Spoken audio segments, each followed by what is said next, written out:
todos reunidos no mesmo lugar.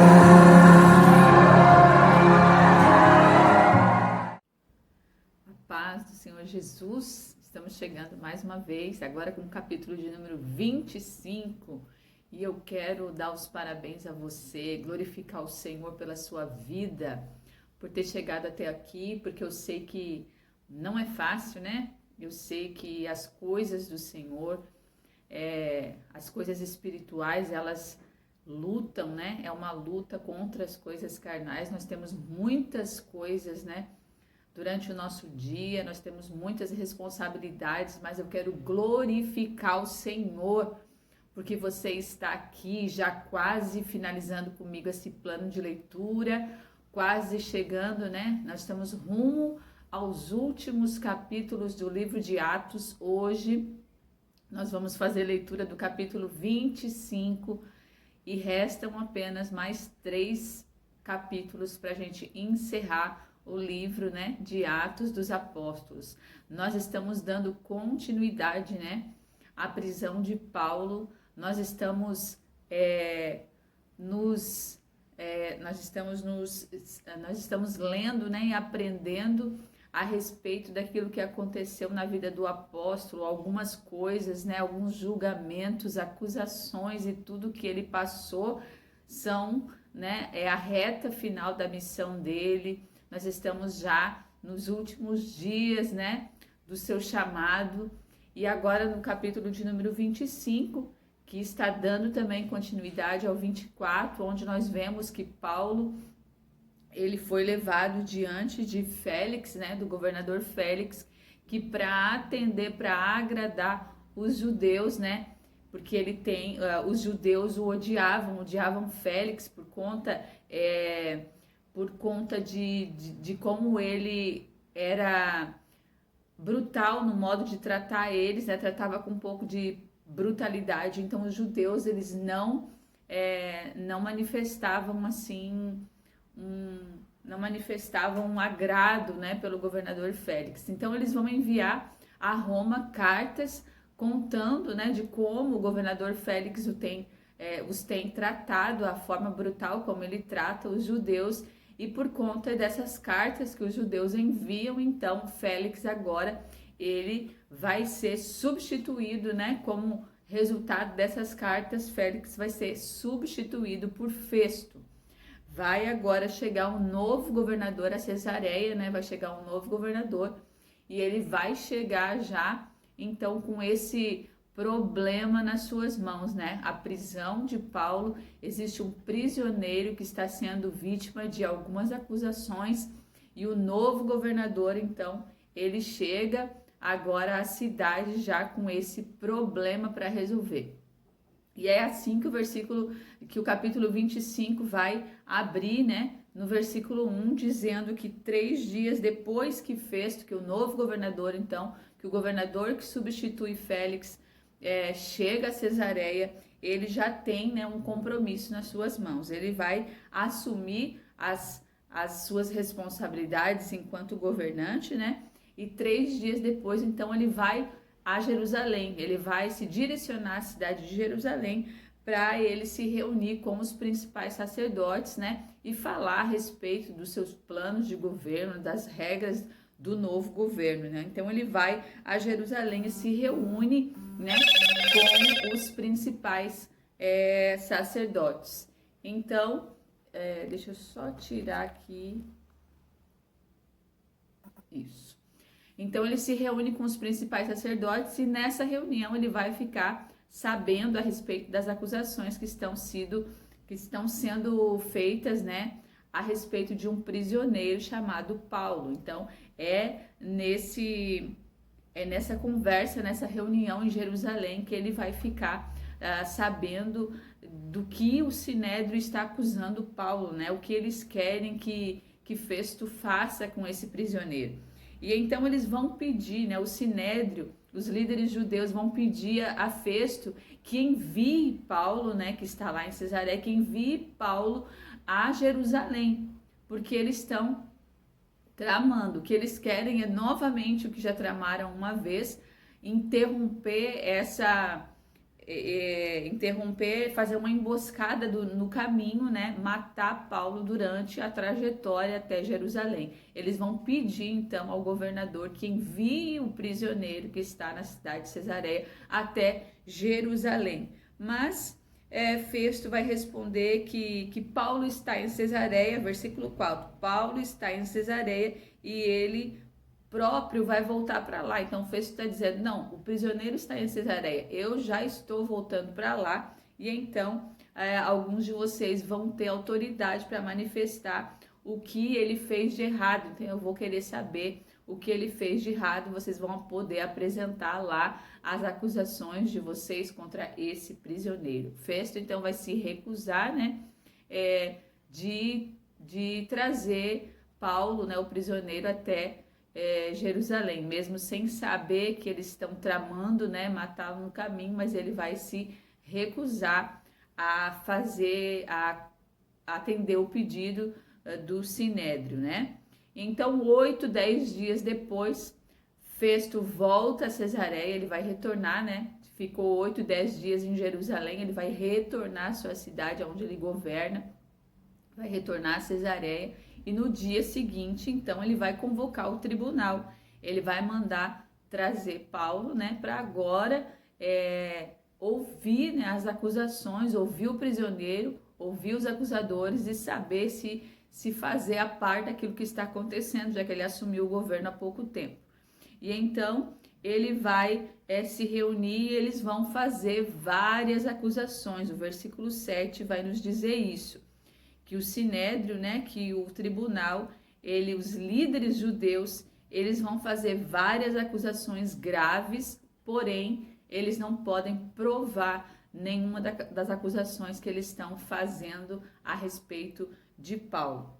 E aí Paulo vai se defender. No versículo 8, Paulo se defende. Lembram que a gente comentou no capítulo anterior, no capítulo 24, eu falei que eram 3 as acusações do tribunal, né, a respeito de Paulo. Eles os acusavam de heresia, né, heresia religiosa, eles os acusavam de traição política e ele os acusavam de profanação do templo. E agora Paulo vai levantar sua defesa falando a respeito disso. No versículo 8, Paulo se defende falando o seguinte: eu não sou culpado de nenhum crime contra as leis judaicas, que seria a heresia, né, religiosa, nem contra o templo, então ele está dizendo que ele não profanou o templo, e nem contra o governo romano. Então ele está dizendo, não trair politicamente, né? Então era traição política. Então ele está se defendendo das 3 acusações. Ele está dizendo que ele não traiu o governo, que ele não praticou a heresia, né? Que ele não profanou o templo e que ele não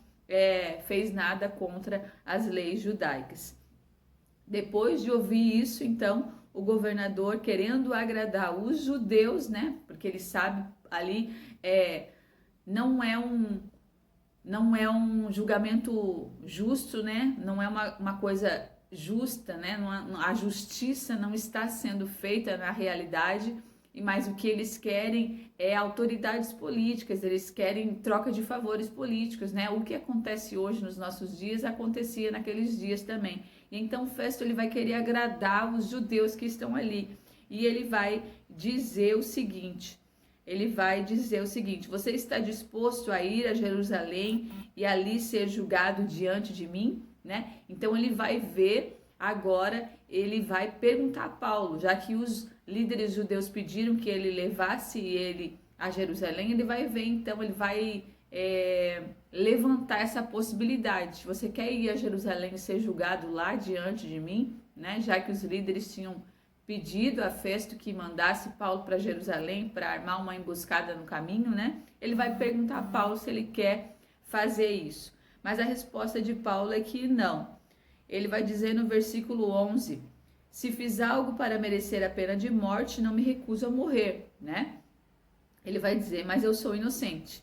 Ninguém tem o direito de me entregar a estes homens. Então ele vai dizer, ninguém tem o direito de me entregar a esses meus acusadores que estão levantando, né, acusações falsas a meu respeito. E ele vai dizer, eu apelo a César. Ele vai pedir, né, que ele seja julgado, assim como ele é um cidadão romano, ele vai pedir para que o seu julgamento, né, seja em Roma, para que ele seja julgado segundo a lei de Roma. Por quê? Porque como Paulo era um cidadão romano, né, e ele tem conhecimento de que ele pode fazer isso, que ele pode pedir, né, para ser julgado diante da lei de Roma. Quando um tribunal ele é considerado, né, quando o cidadão achasse que o tribunal da província que ele estava não estava manifestando, não estava sendo justo no seu julgamento, ele podia apelar para o imperador, ele podia pedir, né, para ser julgado pelas leis de Roma. Então, ele vai apelar para isso, né? Ele está vendo que a justiça ali está falhando, ele está vendo que as acusações são falsas e eles têm muito mais intuito de resolver questões políticas do que ser justo. E então ele vai usar do seu direito, que é pedir para ser levado a César, pedir para ser julgado segundo as leis, né, para um cidadão romano. E então Paulo vai pedir, eu apelo para César, eu quero ser julgado no tribunal romano. Festo então vai consultar os conselheiros e vai atender, né, o pedido de Paulo. Ele diz no versículo 12, muito bem, você apelou para César, então você irá para César, né? Então ele está dizendo que ele vai então enviar Paulo para ser julgado pelo tribunal romano. Mas enquanto, né, isso não acontece, enquanto Paulo não é transportado, né, enquanto ele não é levado para ser julgado em Roma, assim como o rei Festo, ele assumiu o governo há pouco tempo, ele vai receber uma visita ilustre, né? Vai chegar na cidade de Cesareia, né? Um homem e uma mulher para visitar, para dar as boas-vindas, né, ao governador, saudar o novo governador da província. Vai chegar à cidade o rei Agripa e sua irmã Berenice, né? Vai chegar essas duas pessoas ilustres com o intuito de visitar, dar as boas-vindas, saudar o governador. Essa visita é uma visita demorada, eles vão ficar ali alguns dias. E diante, né, dessa presença, dessa visita ilustre de uma pessoa que tem conhecimento a respeito do que está acontecendo, uma pessoa experiente, que é o rei Agripa, Festo então vê a possibilidade de pedir a opinião dele, né? Porque Festo não sabe do que eles estão acusando Paulo, e ele, né, ele como governador não vê, né, verdade nas acusações, ele nem sabe o que ele vai fazer, como vai ser a atitude dele, como ele tem que se portar. Por quê? Porque para enviar ele ao governador César, Festo precisa enviar junto com o prisioneiro uma carta.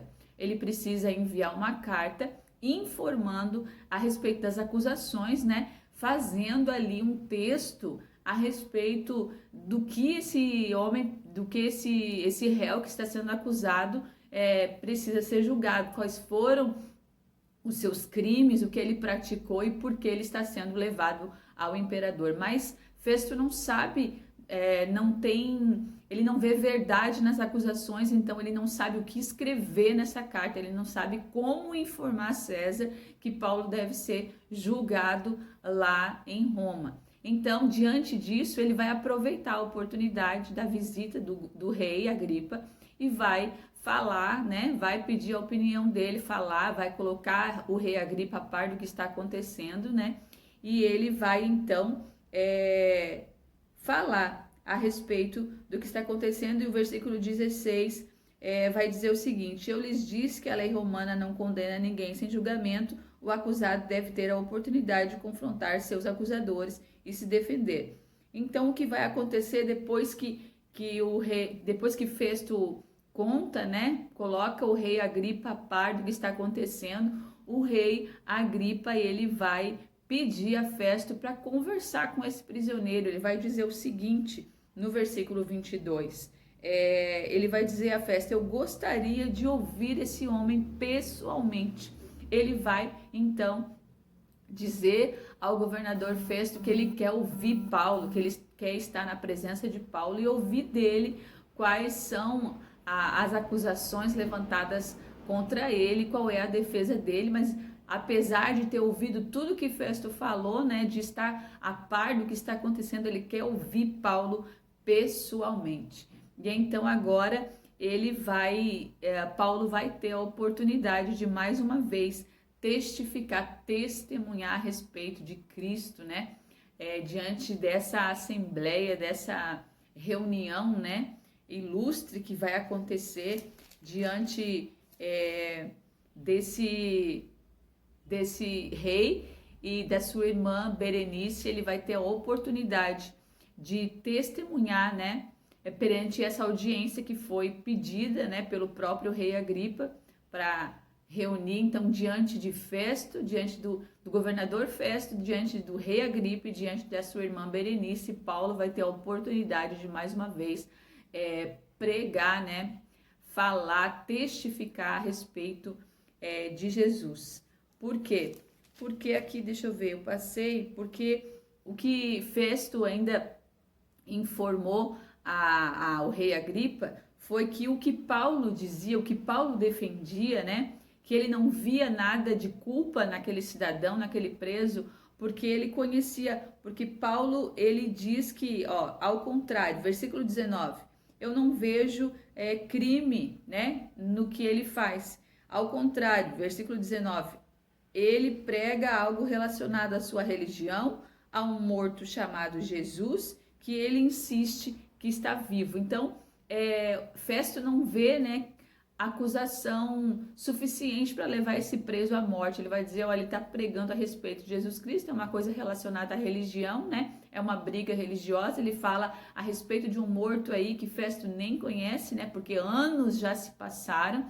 E ele vai dizer, e Paulo diz que ele está vivo, e é disso que eles estão o acusando. Então, diante disso, né, o rei Agripa vai pedir para ouvir Paulo pessoalmente. Por que ele vai pedir?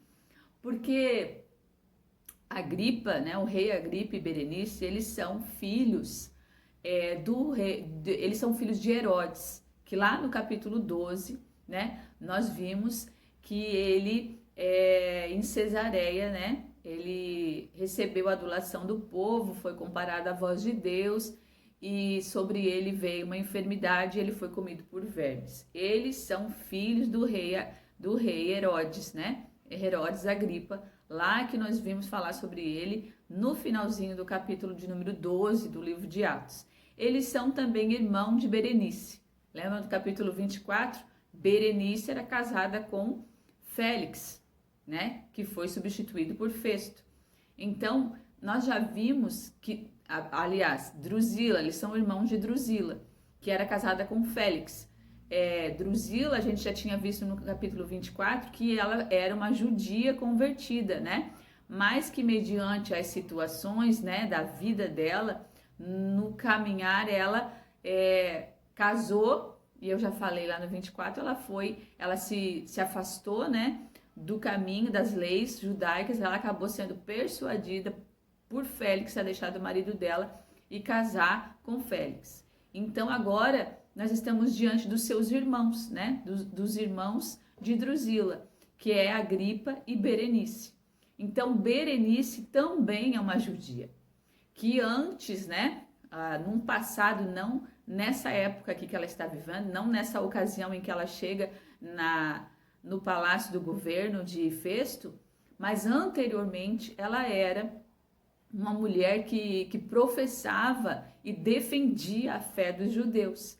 Ela era uma mulher que até em certa ocasião ela defendeu tanto os judeus a ponto de raspar o seu cabelo e andar descalça para cumprir um voto que ela fez a Deus. Então ela era uma mulher que defendia com a vida a fé judaica, ela conhecia, mas a vida, né, que ela foi levando e as pessoas com quem ela foi se relacionando e o caminhar dela fez com que ela deixasse essa fé para trás.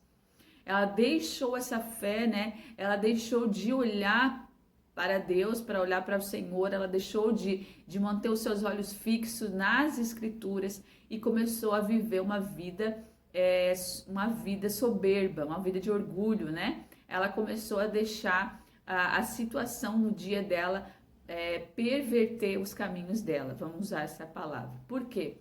Porque Berenice se casou, né? Ela se casou com Marcos.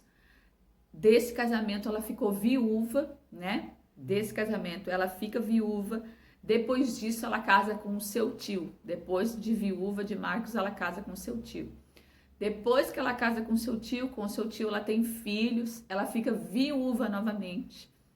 E agora ela vai cometer o que os judeus, né, chamavam de incesto, né? Pecado de incesto. Ela vai manter um relacionamento com o seu próprio irmão, com Agripa, com esse que ela está visitando, o governador Festo. Então, eles agora vão ser confrontados, né? A vida escandalosa dela afastou ela do caminho. E a palavra que eu quero deixar hoje, né, com esse nosso estudo, com essa nossa leitura, é para que nós nos lembramos daquele versículo onde Jesus nos ensina: não basta ser apenas ouvinte, nós temos que ser praticantes da palavra. Berenice ouviu, né, Paulo, nós vamos ver que ela ouviu Paulo, porque eles vão se reunir, eles vão sentar para ouvir Paulo, né, já que eles chamaram e Agripa disse que queria ouvir esse homem pessoalmente, então eles vão ouvir Paulo. Berenice conhecia as escrituras, ela já teve entre os judeus praticando as leis judaicas, defendendo o povo judeu, né? Ela tinha então conhecimento a respeito da fé, né, judaica, a respeito da religião. Então, a palavra que eu quero deixar com este capítulo, para a gente finalizar esse capítulo, é: ouça, conheça, mas acima de tudo, pratique. Nós precisamos ser praticantes, nós precisamos guardar no nosso coração. O salmista Davi disse que: Senhor, eu guardei a tua palavra no meu coração para não pecar contra ti. Nós só não perdemos algo quando guardamos.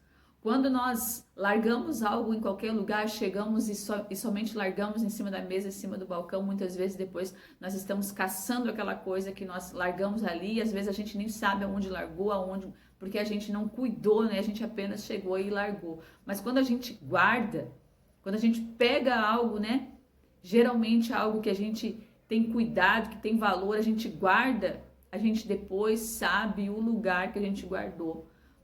Então, aquilo que a gente guarda, se nós guardarmos a palavra, nós sabemos aonde buscar. Guarde a palavra do Senhor no teu coração, para que nenhum engano, que nem o orgulho, nem a soberba desta vida, nem nenhuma situação, nenhuma oportunidade, né? Nada nesse mundo venha ficar acima daquilo que Deus ordenou sobre as nossas vidas. A Berenice, né? Outrora, no seu passado, ela defendeu os judeus, fez votos ao Senhor, cumpriu votos, né? Ela esteve diante dos judeus, teve conhecimento, se aplicou, porém ela não perseverou. E nós temos que chegar lá no fim. A palavra diz que, mas antes é o fim do que o princípio. O princípio de Berenice foi praticando, né, a fé judaica, foi defendendo a lei judaica e defendendo as escrituras. Mas o fim dela foi a corrupção, foi a soberba, foi o escândalo, né? O fim dela foi mantendo uma vida promíscua e contrária à vontade do Senhor. Depois do seu caso com seu irmão, ela manteve um caso com seu irmão. Do seu irmão, ela passou a ser amante de imperadores, e depois voltou a ter relacionamento com seu irmão. Então o fim dela foi uma vida fora da vontade do Senhor. Então eu quero encerrar o capítulo de número 25, nós ainda vamos ver como foi, né, essa assembleia, nós vamos ver como foi essa conversa lá no capítulo de número 26, nós vamos voltar a falar a respeito dessa conversa, porque é lá que eles vão sentar, né, o rei Agripa, Berenice e Festo, o governador Festo e Paulo. É lá que eles vão sentar para ouvir Paulo no capítulo 26, mas aqui eu quero finalizar, né, abrindo para vocês a respeito do profundo desse capítulo, né? Do profundo da vida do rei Agripa e da sua irmã Berenice. Que fique como uma palavra, que fique como tema para esse capítulo de hoje, para esse nosso estudo de hoje. Não basta ouvir, não basta conhecer, nós temos que praticar, né? Um médico, quando vai à faculdade, ele ouve os professores, ele tem conhecimento a respeito dos livros, mas tudo o que vai fazer dele um grande profissional, o que vai dar crescimento à profissão dele, à pessoa dele, é a prática daquilo que ele ouviu e daquilo que ele conheceu. Então, nós, como servos de Cristo, filhas do Senhor, ouvimos e vamos mantendo cada vez mais, né, o nosso conhecimento, vamos nos dedicando a esse conhecimento, mas tudo o que vai fazer a diferença na nossa vida é quando a gente sai da porta da nossa casa para fora e dentro da nossa casa também com a nossa família, né? Quando nós praticamos aquilo que ouvimos e aquilo que nós nos aplicamos a conhecer. Então não deixe nada tirar de você a fé que o Senhor colocou no teu coração. Não deixe que nada venha retirar de você o ânimo e a vontade de ouvir, de conhecer, mas acima de tudo de praticar os mandamentos do Senhor. Que Ele te abençoe em nome de Jesus. Traz línguas de fogo, batiza a luz, batiza